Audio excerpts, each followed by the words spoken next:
today's episode of the Wasted Survival Guide. Today we'll be talking about the Bennett Bs. Wait, what are the Bennett Bs?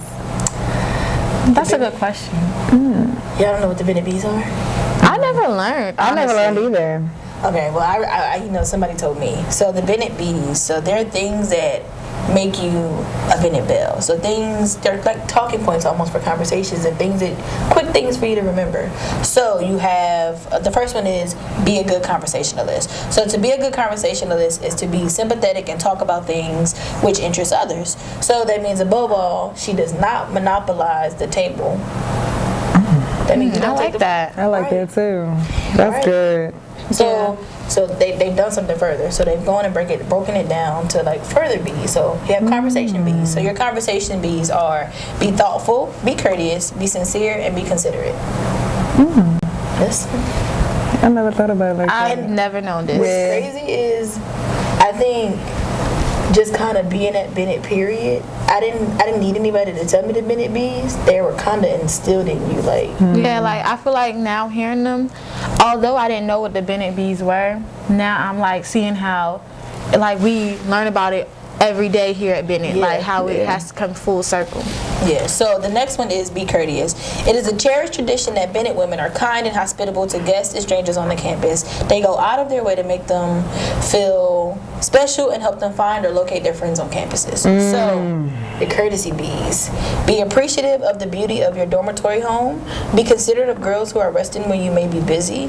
Be prompt to acknowledge services rendered to you.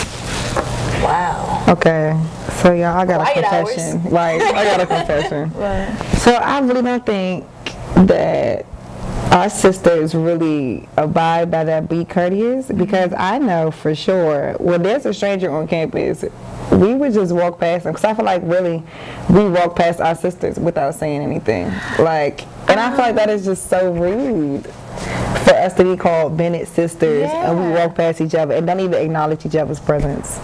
Okay, two things. I definitely agree with that, because I feel like it's a lot of people here at Bennett that I see around campus, and maybe like you don't look like the most approachable person, so if I do speak, it might not be heard, or either they're like, why is she speaking, you know, or either some people don't want to speak to me because I might not look approachable. I think I look approachable, but you know, hey. And then I think I am courteous to outside guests, because you always want people, you want to represent your school well. Agreed. So when I see somebody and they stop me, like I had a man stop me and he was like, you know, he did look a little shabby, but you know, he stopped me and he's like, hey, I'm looking for financial aid, and I took him over to financial aid and I helped him out. You know, I was a little at first on defense, but I was like, hey, you know, he's here on campus and he explained to me that he was like trying to teach here at Bennett, so I was like, okay, I'll help you. But you know, that's also crazy though, because I think, like for me, at first I'm like, all right, I'll see somebody and I'll try to give them directions. I used to do this. I used to be really bad about this. I used to try to give somebody directions instead of like going with them to like show them where it was. Be like, oh, okay, well if you go to so and so, then it'll be. And then finally I'll be like, oh, all right, whatever, I'll walk with you. Like, now I'll say that in my head. I'm not saying it out there. But like, you know, kind of just like, all right, I'll walk with you. And then, but what I realized is that people love when you do that. Oh, yeah. Because they go from places like A&T, they go from other schools, like bigger schools, and they're like, they're not as courteous as y'all. Indeed. Over here, they're not as nice. Even down to my one of my newest professors this semester, I think I was in class 30 minutes before class was supposed to start. And so we just sat there talking, and she was like, I feel a lot better teaching here now. I feel a lot better. I'm like, oh, well, you know, I mean, if I could help with that process, then. I feel like when it comes to being courteous, that you never know who you're going to talk to throughout your day. Indeed. And you might meet an alum who can have like some information about how you can get your next scholarship, internship, or you can meet somebody that's here to network about. They might own a business and might want to hire you once they get to talking to you. They're like, wow, this student knows a lot. She's very, like, I want her. Right. So, you just never know. So I take that's a big thing I came into in college. I feel like networking is being courteous, because you never know who you're going to meet. And that's the number one thing I try to do, is just, as soon as I meet somebody, I'm kind to them. Not because I always want to get something out of it, just because you just never know. Yeah. And I also believe that you never know a person's story until you actually talk to them. Yeah. So it's just like, and then you never know the type of day that person is having. OMG, you all So, today, prime example. So I'm walking, and then I see my Bennett sister, and I was like, sis, what's wrong? And she has not been smiling for like the past 2 months. So I'm like, sis, what's going on? And she was like, I just have a lot going on. And I was like, dang. I was like, and I gave her a hug, because like little stuff like that, you just never know what a person is going through and how their mind is. And you just never know if they're like, not like having those type of thoughts where it's just like, nobody cares about me, nobody loves me. So when you are that Bennett sister who can offer that love and offer that support, it makes the environment so much better and a person's day so much easier. I definitely agree. Like, that's what I love about Bennett, is that people can come around you, surround you, when they see something's wrong, they're like, how can I help you? They're embracing that. Neat B's. Be sure to form good habits and personal appearance. Be mindful of the importance of a good hairdo. Be discriminated in your nail polish and your attire. So I feel like that's just like, at Bennett, you're taught, don't come out looking any type of way. So I try to watch, you don't want to come out in your pajamas and with your bonnet still on and your robe on, looking like you just got out of bed. You always want to watch like how you're dressed. Even if you're just going to throw your trash away, watch how you present yourself, because you never know who's looking. I feel like also another thing that goes with that is, watching how you also keep yourself and your personal hygiene. That's really good. So, I mean, there's 2 more Bennett B's. What's the next one? The friendly B's are: be sincere in forming friendships with others. Be tolerant of the differences which exist in people. Be reserved in your friendships with the opposite sex. So, at Bennett, I believe that you should be friendly to whomever you encounter, whether it's on good or bad blood. I just believe that you do unto others as you want others to do to you. So if you want somebody to treat you nice, I believe that you should treat them nice, because I also believe in karma, and whatever you put out is what you get back. I know for my sisters right here, I never knew Ebony and I didn't know Azurite at first, but I've always been kind. I think I've tried to be kind to y'all. You're probably the kindest person in the department. Oh, really? Yeah. Oh, gosh. Well, praise the Lord, saints. But I was going to say, like, when it comes to, the first one is be sincere in forming friendships with others. So I think about, everybody, and this is not just for Bennett, this is for whatever college you go to. You're not necessarily going to stay with the same exact group of people your entire matriculation. Agree. Y'all are human, y'all grow, their interests become different. But I will say, the most sincerest relationships and friendships I've built here at Bennett came from me just being myself. So like, even my friends, when they decided, okay, I'm not coming back to Bennett, now my friend just called me the other day and was like, you know what you up to, what you been doing? Like, but I can honestly say that's my best friend. Bennett gave me my best friend. Me too. And even though she's not here, like, we don't miss a beat at all. Like, we're so sincere, and like, it's crazy because when you ask her, when did you know that y'all two were gonna be friends? And I said the craziest thing, and I was like, you know what? Everybody that knows me knows I'm either super reserved or I'm super like outlandish. Like, I'm really crazy and like what I want to do. And I'm spontaneous. So she got the real spontaneous side of me. So the stories and how we became friends is really funny because like when other people hear it, they're like, so y'all, you just as crazy if you became her friend.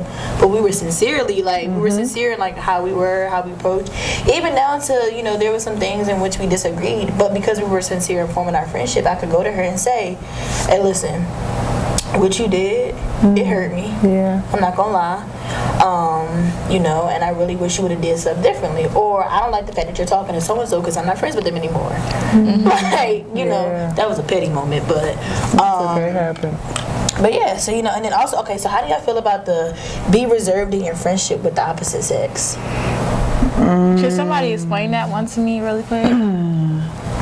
Well, I don't know what that means, because be reserved in your friendship. Does that mean like I think you don't need to just give it up?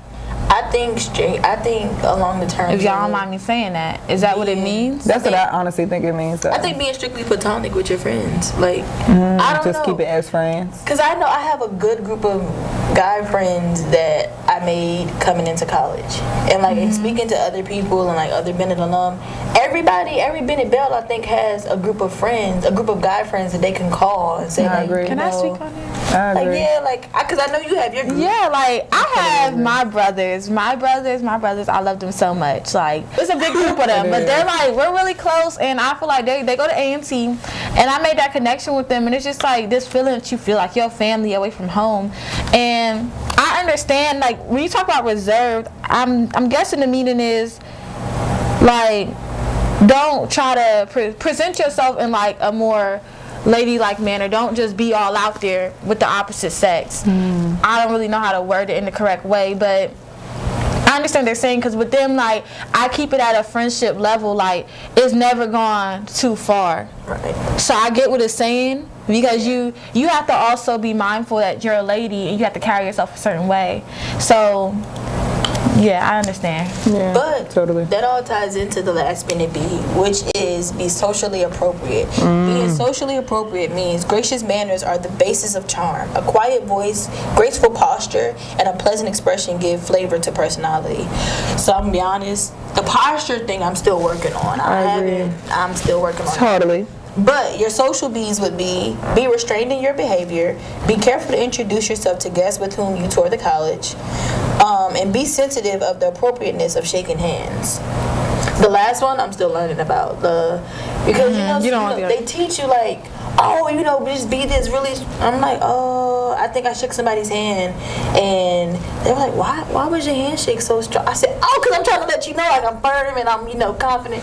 Like, yeah, but I didn't need all of that. So like knowing when, there's sometimes that you don't have to do all of that. So sometimes it's a simple, hey, how are you? Like just to kind of show you like, oh, this is him, this is who I am. That's good. I think about this that. also though, like the socially be, like I feel like some things have changed because we had a lot of loud Bennett bells. I was just about to say so a quiet, shy voice, like I feel like I understand, as a girl, like you want to be more like ladylike, and you're not yelling across the room. But also, I think we're coming to a new day and age where women speak up more. So it's more like when you walk in a room, your voice is heard. And I feel like that is being socially appropriate, because you don't want to be too quiet and then you're the woman that gets looked over with. Like, you need to, if I'm in a room full of men, I need to speak up and tell them what I'm thinking. So therefore, I'm not just the woman that's sitting there like, yeah, I agree. I need to be, yes, and this is my plan to do this and that. So you hit the nail right on there. Yeah, I feel like with this one, that's a little thing that caught me off guard. Maybe it's like it is charming to some men when they meet a quiet woman, but what about when a lot of our Bennett bells are not quiet? So what about then? Is you still being appropriate when you're talk a lot? How would you handle that? Neither you talk a lot, so how would you handle I it? was just about to say that. So I think, like you said, it's a place. There's a place and a time for everything, and I definitely believe that I don't have to always be, or I always have to have a quiet voice to get my point across. I just feel like, I'm big on energies. I'm big on character. I'm not big on posture, but expression. Oh yeah, a pleasant expression. Yeah, that's a good one. But like I said, if you're gonna be loud like me, it's like you have to understand there's a place and a time, and that's what I've learned at Bennett. Yes, I can be that turn up type girl in the cast, but when it comes down to like being in the classroom or like being on the interview or like trying to figure out what am I going to do with my life while talking to my advisor, like I can't be loud. So I have to learn that I can't be this, but I can do this, and I have to maneuver around it so that I can still have my personality in it. You understand? Yeah. But I'm learning. It's a process. It's hard. I definitely agree. But this all goes back to like, when we say like the Bennett B's are things that you're learning every single day. So before so like a lot of these things I'm seeing, and I didn't find out until later on in my matriculation about the Bennett B's. So it wasn't shocking to me that by the time I figured out what they actually were and saw them written out, it was like, wow, but y'all have been instilling these very things in us since we walked on this campus without even having to say. Especially like I love going to the classes where the professors are the alum of the college, because it's like, oh, I remember back when we didn't do this, and that because of this reason, or we didn't do it because of this, and it wasn't socially acceptable for you to do this, or when Bennett Bell speak of back in the old days when they used to go off campus, you never left campus without your hat and your gloves on, because they were your armor. And like, people in community knew these are Bennett Bells. We know not to touch them. Like, we know y'all are something completely different. Like, you're not the stereotypical woman. Like, you're special. So like, do you think that should be brought back? I'm not saying the hat and gloves, but should there be something that Bennett Bells wear when they go out? Because I feel like there is, like, you can tell a Bennett Bell, I definitely think, because I've gone out with a group of friends and somebody can spot me out of the group. I could be with a group of A&T girls and they be like, you don't go to A&T, you go to Bennett? And I'm like, how do you know? Or they be like, if I say I go to Bennett, they're like, oh, you're a Bennett. Like, and like, for some reason, guys really love that. They're like, oh, you from Bennett? Oh yeah. Oh, you're a Bennett Bell. Oh yeah, girl. Okay, It's Bennett a hot Bell. commodity. the Bennett B's are wide. Yeah. But no, You're like, I'm something. So you feel special. You're like, yeah, I'm a Bennett Bell. Like, and it's crazy though, because I think it's kind of transitioned in where we don't have to wear hats and gloves in order, like you just said, because I get that all the time. Like, people can tell when they're talking to me, they're like, yeah, I know you don't go to A&T, and I know you don't go to A&T because of how you're holding yourself. Or even a professor, one of our adjunct professors in the department, he teaches at A&T and he teaches over here too. And so he was talking to us in class one day. He was saying that he could tell the culture on the campus was different by how we carried ourselves and like how we dressed for classes, like how and it's completely different when you go over to A&T. You can go over to A&T and see somebody in their flannel pajamas, but you won't ever catch a Bennett Bell in anybody's class. I think that also goes back to be neat. Yeah. Because that's like another thing I was thinking, like, Bennett Bells, we just know how to dress. Like, I'm not, even if it's hot outside, I'm not coming out in no little shorts and a crop top to my classes, because I would feel embarrassed, like, they're walking like that. You have men that are your professors, and then that's not respectful. But you can go to other schools, any school, honestly, and you'll see anything. You could see literally anything. And I feel like that's what I respect about Bennett, is that, you know, I feel like we have a little bit more, I'm not going to say we have more respect, but we do a little bit. We have a higher standard of what is appropriate and what's acceptable, because some people, I'll be like, maybe you don't want to wear that out. And even when I go out to parties and stuff, I'm still cautious of how I present myself. I don't want to wear a dress that's too short, because I'm like, I don't want to bend over and everything is out. Or I don't want to wear a low-cut shirt because I don't want this to pop out. Like, I'm always cautious of what I'm wearing. So look at us learning the Bennett B's. So we hope you've enjoyed this episode of the Bennett B's, and we hope that you're actually putting your Bennett B's to practice. So we'll see you next week on the Oasis Survival Guide.